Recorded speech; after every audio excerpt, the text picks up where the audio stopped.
Main വിഷയം എന്ന് പറഞ്ഞാൽ നമ്മൾ 3.5 മണിക്കൂർ സഹിച്ചില്ലേ, അത് തന്നെയാണ് ഏറ്റവും വലിയ വാറ്.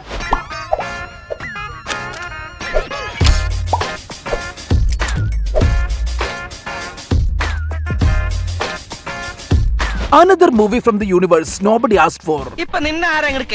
Yes guys, ഒരു കല്ലെടുത്ത് എറിഞ്ഞാൽ പോലും അത് നേരെ ചെന്ന ഒരു സ്പൈയുടെ തലയിൽ വീഴുന്ന ബോളിവുഡിൽ നിന്ന് അടുത്തൊരു സ്പൈ പടം. ആൻഡ് ഇപ്രാവശ്യം ഇനി അവിടെയുള്ള ഒരുത്തിനെ സ്പൈ ആക്കാൻ ബാക്കിയില്ലാത്തോണ്ട് അങ്ങ് തെലുങ്ക് ദേശത്ത് സ്കോർപിയോ പാർപ്പിച്ച് നടന്നിരുന്ന നമ്മുടെ വിനു മോഹനെ കൊണ്ടുവന്ന് സ്പൈ ആക്കി പടച്ചു വിട്ടൊരു പടം വാർ 2.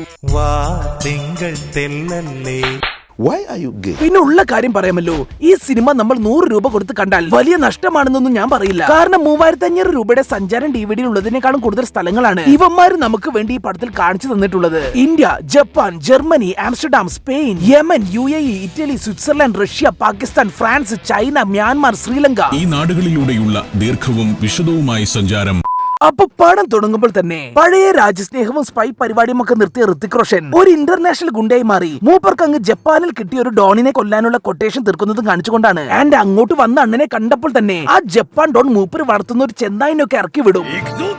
പക്ഷെ കടിക്കാൻ ഓടി വന്ന നായുടെ മേത്ത് നമ്മുടെ ഋത്തിക് അണ്ണന്റെ ദൃഷ്ടി പതിഞ്ഞതും പുലിമുരുകനിലെ പട്ടീനെ പോലെ കൂറുമാറി ആ നായ് നേരെ നമ്മുടെ ഋത്തിക് അണ്ണന്റെ ടീമിൽ ചേരും.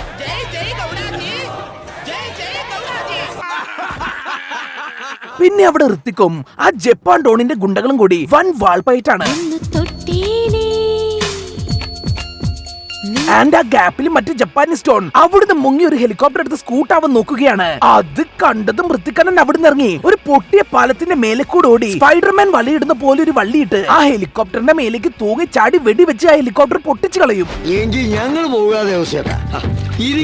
സോ ഗൈസ്, ഈ കൊട്ടേഷൻ കഴിഞ്ഞതും ഋത്തിക്കണ്ണൻ അടുത്ത കൊട്ടേഷൻ എടുക്കാൻ വേണ്ടി ജപ്പാനിൽ നിന്ന് നേരെ ജർമ്മനിയിലേക്ക് പോവുകയാണ്. ഞാനിപ്പോൾ ബെർലിൻ നഗരത്തിലെ പോട്സ്ഡാമർ പ്ലാറ്റ്സ് എന്ന സ്ഥലത്തെത്തിയിരിക്കുകയാണ്. ആൻഡ് അണ്ണന്റെ ഇപ്രാവശ്യത്തെ കൊട്ടേഷൻ എന്താന്ന് വെച്ചാൽ നമ്മുടെ നാട്ടിൽ പുതിയൊരു ഇലുമിനാട്ടി തുടങ്ങിയിട്ടുണ്ടത്രേ. പേര് കളി. നല്ല പേര്. അപ്പൊ ഈ ഇലുമിനാട്ടിക്ക് വേണ്ടിയാണ് അണ്ണൻ ഇനി പണിയെടുക്കേണ്ടത്. അപ്പൊ ഈ കളിയുടെ പരിപാടി എന്താന്ന് വെച്ചാൽ അവർ ഓരോ രാജ്യത്തും അവരുടെ ആൾക്കാരെ പ്രധാനമന്ത്രിയാക്കി അവിടുത്തെ ഭരണം പിടിച്ചെടുക്കും. ആൻഡ് അവരുടെ അടുത്ത ലക്ഷ്യമാണ് നമ്മുടെ ഇന്ത്യ.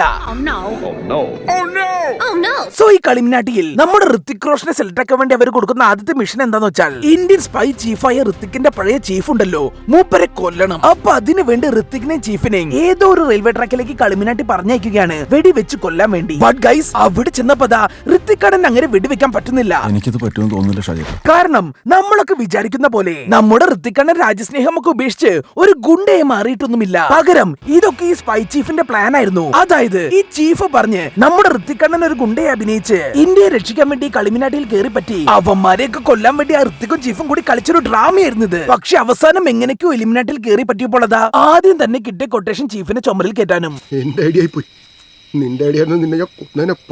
അങ്ങനെ സ്വന്തം രാജ്യത്തിന് വേണ്ടി ആ ചീഫ് തന്റെ ജീവൻ കളയുകയാണ്. ആൻഡ് ഋത്തിക്കണ്ണൻ ഇലുമിനാട്ടിയിലും കയറി പറ്റും. സോ ഗൈസ്, അങ്ങനെ ഇന്ത്യൻ സ്പൈ ചീഫ് കൊല്ലപ്പെട്ട കേസ് അന്വേഷിക്കാൻ വേണ്ടി വരുന്ന മറ്റൊരു സ്പൈ ആണ് നമ്മുടെ തെലുങ്ക് ദേശ വിനുമോഹൻ. ഇത് ഇവന്റെ അപരാധങ്ങളെ പറ്റി പറയുകയാണെങ്കിൽ ഒരു ദിവസം കുറച്ച് ഇന്ത്യൻ പട്ടാളക്കാരെ കുറച്ച് തീവ്രവാദികൾ വന്ന് കിഡ്നാപ്പ് ചെയ്ത് ഒരു കപ്പലിന്റെ ചുറ്റും കുഴിബോംബും വെച്ച് കിഡ്നാപ്പ് ആക്കി വെച്ചിട്ടുണ്ടാവും. ചുറ്റും ബോംബായുണ്ടെന്നെ ആർക്കും അങ്ങോട്ട് കടന്നു ചെല്ലാനും പറ്റൂല. അപ്പൊ അവരെ രക്ഷിക്കാൻ വേണ്ടി നമ്മുടെ വിനുവണ്ണൻ ഒരു ഐഡിയയും കൊണ്ട് വരികയാണ്. അത് എന്താന്ന് വെച്ചാൽ മൂപ്പരൊരു ജെറ്റ് വിമാനത്തിൽ തൂങ്ങി പറന്ന് ആ കപ്പലിൽ പോയി ചാടി അവരെ രക്ഷിക്കുമത്രേ. ആൻഡ് ഈ ജെറ്റ് വിമാനത്തിൽ കയറി തൂങ്ങാൻ വേണ്ടി ഇങ്ങനെ വൻ ത്യാഗങ്ങളൊക്കെയാണ് സഹിച്ചത്. അത് എന്താന്ന് വെച്ചാൽ നമ്മുടെ വിനുവണ്ണൻ ജെറ്റിൽ തൂങ്ങി പോവാൻ നിന്നപ്പോഴതാ അത് ഓവർലോഡ് ആണത്രേ. ആൻഡ് അത് കണ്ടതും മൂപ്പര് വെയിറ്റ് കറക്റ്റ് ആക്കാൻ വേണ്ടി താൻ ഉടുത്തിരുന്ന തുണിയെല്ലാം മൂറിക്കളഞ്ഞ് ആ വെയിറ്റ് കറക്റ്റ് ആക്കുകയാണ്. നിങ്ങളുടെ മുമ്പിൽ വെറും ഒരു പച്ച മനുഷ്യനായിരിക്കാനാണ് എനിക്ക് ആഗ്രഹം. എന്നിട്ടൊരു നഗ്നനായി തൂങ്ങിയാണ് ഇന്ത്യക്ക് വേണ്ടി ആ ജെറ്റിൽ ആ പാവം മനുഷ്യൻ തൂങ്ങിപ്പോയത്. സോ ഗൈസ്, അങ്ങനെ ആ ഷിപ്പിൽ പറന്നെത്തിയ വിനുവണ്ണൻ അതിന്റെ ഡോറും തുറന്ന് കുറച്ച് മാലപ്പടക്കം എടുത്ത തീവ്രവാദികളുടെ മേത്തേക്കൊക്കെ ചുഴറ്റിയിറുകയാണ്. ആ സമയത്താണ് അതിലൊരുത്തിനൊരു റോക്കറ്റ് ലോഞ്ചറും എടുത്ത് അങ്ങേർക്ക് നേരെ വീശുന്നത്. പക്ഷെ അതൊന്നും അണ്ണന്റെ മേത്ത് കൊള്ളൂല. അണ്ണൻ അത് കൊതുകിനെ ബാറ്റ് വെച്ച് അടിക്കുന്ന പോലെ അടിച്ച് ദൂരെ കളയും. അങ്ങനെ അവസാനം ഈ സാഹസങ്ങൾക്കൊക്കെ ശേഷം ആ കിഡ്നാപ്പായ പട്ടാളക്കാരൊക്കെ അവിടുന്ന് പുറത്തിറക്കുകയാണ് വിനുവണ്ണൻ. എന്നിട്ട് ആ കപ്പലിൽ നിന്നൊരു പന്തുരുട്ടി ആ കുഴിബോംബൊക്കെ പൊട്ടിച്ച് അവിടുന്ന് അവരും കൊണ്ട് സ്കൂട്ട് ആവുകയാണ്. ആ സൈസ് ഭീകരനാണ് ഇതിൽ വിനുവണ്ണൻ. സോ ഗൈസ്, അങ്ങനെ നമ്മുടെ വിനുകാരു ഋത്തിക് റോഷനെ പിടിക്കാൻ വേണ്ടി ഇറങ്ങി തിരിക്കുകയാണ്. അപ്പൊ ആദ്യം തന്നെ ഋത്തിക് റോഷനെ പിടിക്കാൻ വേണ്ടി നമ്മുടെ ഗാരു അങ്ങ് സ്പെയിനിലേക്ക് പോവുകയാണ്. നമ്മള് സ്പെയിനിൽ എത്തിയിരിക്കുകയാണ്. എന്നിട്ട് അവിടുന്ന് ഒരു ഹമ്മർ എടുത്ത് ഋത്തിക് അണ്ണന്റെ മിനി കൂപ്പറുമായി വൻ ചേസ്. ഏറ്റവും പുരാതനമായ നഗര കേന്ദ്രത്തിലേക്കാണ് കാർ പോകുന്നത്. അതിനാൽ കുറെ വളഞ്ഞു ചുറ്റി ഓൾഡ് ടൗണിൽ ഒന്ന് കറങ്ങിയിട്ടാണ് ഞങ്ങളുടെ യാത്ര. ആൻഡ് ചേസിന്റെ അവസാനം ഋത്തിക് നമ്മുടെ ഗാരുവിന്റെ ഹമ്മറിനെ ഒരു വള്ളി എറിഞ്ഞ് മറിച്ചിടും. എന്നിട്ട് ആ വെടൽ അവന്റെ മിനി കൂപ്പറും എടുത്ത് നേരെ അടിയിലൂടെ പോകുന്ന ട്രെയിനിന്റെ മണ്ടയ്ക്ക് ചാടി ആ ട്രെയിനിന്റെ മേലെ കൂടെ വണ്ടി ഓടിക്കുന്നു. പിന്നാലെ വിനുവണ്ണനും ചാടിയിട്ടുണ്ടാവും. എന്നിട്ട് അവസാനം ആ മിനി കൂപ്പറും കൊണ്ട് ട്രെയിനിന്റെ മണ്ടിൽ എന്തൊക്കെയോ കാണിച്ച് അവിടുന്ന് രക്ഷപ്പെടുകയാണ് ഋത്തിക് റോഷൻ. എന്തൊക്കെ കാര്യങ്ങളാണ് അപ്പൊ ഇങ്ങനെ ഇരിക്കുന്ന സമയത്താണ് ഒരു ദിവസം ഋത്തിക് നമ്മുടെ ഗാരുവിന് ഒരു മെസ്സേജ് വിടുന്നത്, മോനെ പൊറാട്ട മെറിച്ച് വാങ്ങിത്തരാ, ഹോട്ടലിലേക്ക് വാന്ന്. ആൻഡ് അത് കേട്ടതും അതും വിശ്വസിച്ച് വിനുവണ്ണൻ അങ്ങോട്ടേക്ക് പോവുകയാണ്. അങ്ങനെ അവരവിടെ കണ്ടുമുട്ടിയതും ഋത്തിക് മറ്റു കാര്യങ്ങളൊക്കെ വിനുഗാരുവിനോട് പറയുകയാണ്, എടാ ഞാനിതൊക്കെ ചെയ്തത് ശരിക്കും മറ്റേ ഇലുമിനാട്ടിന്റെ കയ്യിൽ നിന്ന് ഇന്ത്യനെ രക്ഷിക്കാൻ വേണ്ടിയാണെന്നൊക്കെ. മാത്രമല്ല ആ ഇലുമിനാട്ടിയുടെ അടുത്ത മിഷനാണ് ഇന്ത്യയിൽ ഒരു മന്ത്രി ഫ്ലൈറ്റിൽ പോകുമ്പോൾ അവരെ വന്ന് തട്ടിക്കളയുക എന്നത്. ആൻഡ് ആ മിഷനിൽ നമ്മൾ രണ്ടുപേരും ഒരുമിച്ച് പ്രവർത്തിക്കണമെന്നും പറയും. യെസ് ഗൈസ്, അങ്ങനെ അവര് രണ്ടുപേരും ഒരുമിക്കുകയാണ്. ആൻഡ് ആ സന്തോഷത്തിൽ ഒരു ചെറിയ ഡാൻസ്. സോ ഗൈസ്, അങ്ങനെ ആ ദിവസം വന്നെത്തി. ആ മന്ത്രിനെ കൊല്ലാൻ വേണ്ടി നമ്മുടെ ഋത്തിക് റോഷൻ ഇലുമിനാട്ടിയുടെ ഗുണ്ടകളെയും കൂട്ടി ഒരു സ്റ്റെൽത്ത് ബോംബറും എടുത്ത് ആ മന്ത്രിയുടെ ഫ്ലൈറ്റിന്റെ നേരെ മേലെ വന്ന് നിൽക്കും. എന്നിട്ട് ആ ബോംബറിന്ന് കുറച്ച് വള്ളിയും ഇട്ട് ആ ഇലുമിനാട്ടി ഗുണ്ടകളെയൊക്കെ ആ ഫ്ലൈറ്റിന്റെ മേലേക്ക് ഇറക്കുകയാണ്. അപ്പൊ അവിടേക്ക് ആ ഫ്ലൈറ്റിന്റെ ഉള്ളിൽ നമ്മുടെ ഗാരുവ് വരികയാണ്. ഒപ്പം ബോംബറിന്ന് ചാടി ഋത്തിക്കും. എന്നിട്ട് ഇവര് രണ്ടുപേരും അതിന്റെ മുകളിൽ നിന്ന് ഊഞ്ഞാലാടി ആ ഇലുമിനാട്ടി ഗുണ്ടകളെയൊക്കെ അടിച്ചിടുകയാണ്. എടാ എന്താടാ ഇത്, ഓണത്തിന് ഊഞ്ഞാല് കിട്ടിയാടുന്ന. അസംബ്ലി പിരിച്ചുവിട്ടു. അങ്ങനെ അവസാനം ആ ഗുണ്ടകളൊക്കെ അടിച്ചു കൊന്ന് ആ സ്റ്റെൽത്ത് ബോംബറും ബോംബിട്ട് പൊട്ടിച്ച് മന്ത്രിയെ രക്ഷിച്ച് ഗാരുവും ഋത്തിക്കും ആ ഫ്ലൈറ്റിന്റെ ഉള്ളിൽ കയറും. അപ്പോഴാണ് ഗൈസ് ഒരു ട്വിസ്റ്റ്. അതെന്താന്ന് വെച്ചാൽ നമ്മുടെ വിനുമോഹൻ ശരിക്കും അത്ര നല്ലവനൊന്നുമല്ല. അവൻ ശരിക്കും ആ ഇലുമിനാട്ടിക്ക് വേണ്ടി പണിയെടുക്കുന്നവനായിരുന്നു. എന്നിട്ട് ഗാരു അവര് രക്ഷിച്ച മന്ത്രിനൊക്കെ വെടിവെച്ച് കൊന്ന് ഋത്തിക് അണ്ണനോട് അടുത്ത ട്വിസ്റ്റ് പറയുകയാണ്, എടാ കബീറെ, നീ എന്നൊന്ന് സൂക്ഷിച്ചു നോക്കിക്കേ, എവിടെയെങ്കിലും കണ്ട പോലെ ഉണ്ടായെന്ന്. അതേടാ, നിന്റെ പഴയ കൂട്ടുകാരൻ രഘു തന്നെ എന്നും പറഞ്ഞ് നമ്മുടെ ഋത്തിക് അണ്ണന് ഒരു പാരച്യൂട്ടും കൊടുത്ത് ആ ഫ്ലൈറ്റിൽ നിന്ന് തള്ളി താഴെയിട്ട് KSRTC ബസിന്റെ ഫുഡ് ബോർഡിൽ നിന്ന് നോക്കുന്ന പോലെ ഇങ്ങനെ നോക്കി നിൽക്കും രഘു. അപ്പൊ ഇതൊക്കെ എന്താ സംഭവം എന്ന് വെച്ചാൽ ഇവന്മാര് പണ്ട് ബോംബെ നഗരത്തിൽ ട്രെയിനിന്റെ മേലെ കൂടെ തുള്ളി തുള്ളി നടന്നിരുന്ന രണ്ട് അനാഥരായ കൂട്ടുകാരായിരുന്നു. അങ്ങനെ ഇവന്മാരുടെ ഈ തുള്ളിച്ചാട്ടമൊക്കെ കണ്ടതും മുംബൈ പോലീസ് വന്ന് ഇവരെ അറസ്റ്റ് ആക്കി കൊണ്ടുപോയി. നീയൊക്കെ ഇനി മുതൽ സ്പൈ എന്നും പറഞ്ഞ് ട്രെയിനിങ്ങും കൊടുത്ത് സ്പൈ ആക്കി വിട്ടതാണത്രേ. സോ ഗൈസ്, അപ്പൊ ഇങ്ങനെ ഇരിക്കുന്ന സമയത്താണ് ആ ഫ്ലൈറ്റിൽ നിന്ന് താഴെ വീണ് ഋത്തിക് മറ്റേ ഇലുമിനാട്ടിയുടെ ഹെഡിനെ കൊല്ലാൻ വേണ്ടി നേരെ അബുദാബിയിലേക്ക് പോകുന്നത്. എന്നിട്ട് ഋത്തിക് അങ്ങനെ കൊല്ലാൻ വേണ്ടി നിൽക്കുമ്പോഴതാ അങ്ങോട്ടേക്ക് അങ്ങനെ രക്ഷിക്കാൻ വേണ്ടി നമ്മുടെ ഗാരു വരുന്നു. എന്നിട്ട് ഗാരുവും ഋത്തിക്കും കൂടി അബുദാബിയിൽ ഒരു ബോട്ട് ചേസ് നടത്തുകയാണ്.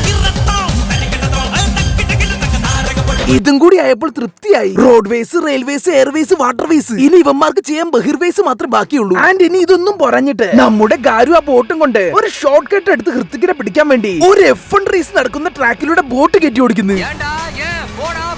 എന്നിട്ട് ആ ട്രാക്ക് മൊത്തം ഓടിക്കഴിഞ്ഞ് അവിടുന്ന് ബോട്ട് ഇറക്കി നേരെ മറൈൻ ഡ്രൈവിലൂടെ 2 റൗണ്ട് അടിച്ച് പിന്നെ വെള്ളത്തിലേക്ക് തന്നെ ചാടുന്നു. എന്തോന്നാടോ ഇത്, എവിടെ നിന്ന് കിട്ടിയോടോ ഈ ഉണ്ടാക്കണേ? അവസാനം ഗാരു ഒരു വള്ളിയും എറിഞ്ഞു കൊടുക്കി ഋത്തിക്കിന്റെ ബോട്ടിന്റെ പിന്നാലെ പിടിക്കുകയാണ്.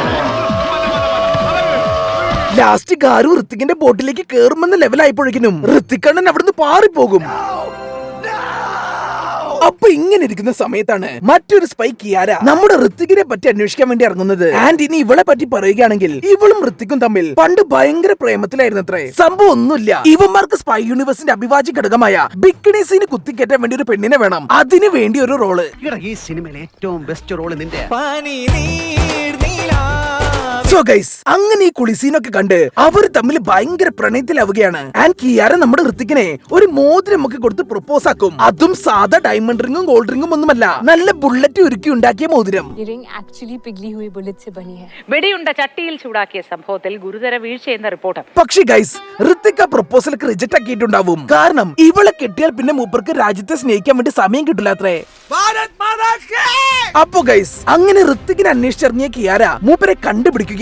ആൻഡ് അവളെ കണ്ടപ്പോ തന്നെ ഋത്തിക്ക് നടന്ന കാര്യങ്ങളൊക്കെ കിയാരനോട് പറയും. മാത്രമല്ല നമ്മുടെ ഗാരുവിന്റെ അടുത്ത ലക്ഷ്യം പ്രധാനമന്ത്രിയാണെന്നും പറയും.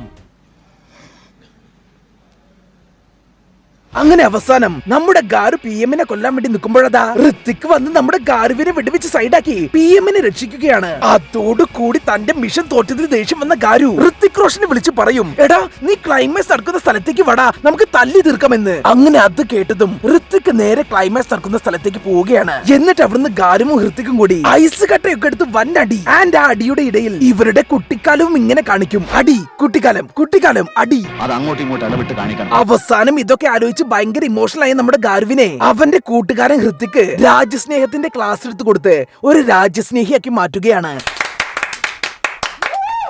എന്നിട്ട് അവസാനം ഇവന്മാര് രണ്ടും കൂടി നമ്മുടെ ഇന്ത്യക്ക് വേണ്ടി ഓരോ രാജ്യങ്ങളിലും പോയി ആ കളിമിനാട്ടിയുടെ ഹെഡുകളെ ഒക്കെ കൊല്ലുകയാണ്. Russia, Pakistan, France, China, Myanmar, Sri Lanka, statue, Pettah, Thiruvananthapuram, അങ്ങനെ എത്ര രാജ്യങ്ങൾ. പടം കഴിഞ്ഞ് പിന്നെ ഇനി ഇവന്മാർക്ക് ഇതിന്റെ 3-ാം ഭാഗം വല്ലതും എടുക്കാൻ ഉദ്ദേശമുണ്ടെങ്കിൽ എനിക്ക് ഒന്നേ പറയാനുള്ളൂ. ഈ വീഡിയോ നിങ്ങൾക്ക് ഇഷ്ടപ്പെട്ടാൽ നമ്മുടെ ചാനലിലെ ബാക്കി വീഡിയോസായ മോൺസ്റ്റർ, കൂട്ടുകാർ, CBI, ബിഗ് ബ്രദർ, സിദ്ധാർത്ഥ, അഞ്ചിരോരാൾ, അർജുനൻ, ബലറാം, വസ്താരദ, Laila, Dracula, my story, rain കമ്പകൻ, ശോഭരാജ്, മാമകം, കലണ്ടർ, ലോക്പാൽ, നമ്മൾ തമ്മിൽ, വന്ദേ മാതരം, കാമ്പോജി, സലാം കാശ്മീർ, നക്ഷത്ര കണ്ണൂർ രാജകുമാർ, നവനൂർ രാജകുമാരി, കയ്യെത്തും ദൂരത്ത്, വൈറ്റ്, CIA, മിക്കായിൽ, വാറൻ ലവ്, കൃത്യം, നിറം തുടങ്ങിയ വീഡിയോസും നിങ്ങളൊന്ന് കാണണം പ്ലീസ്.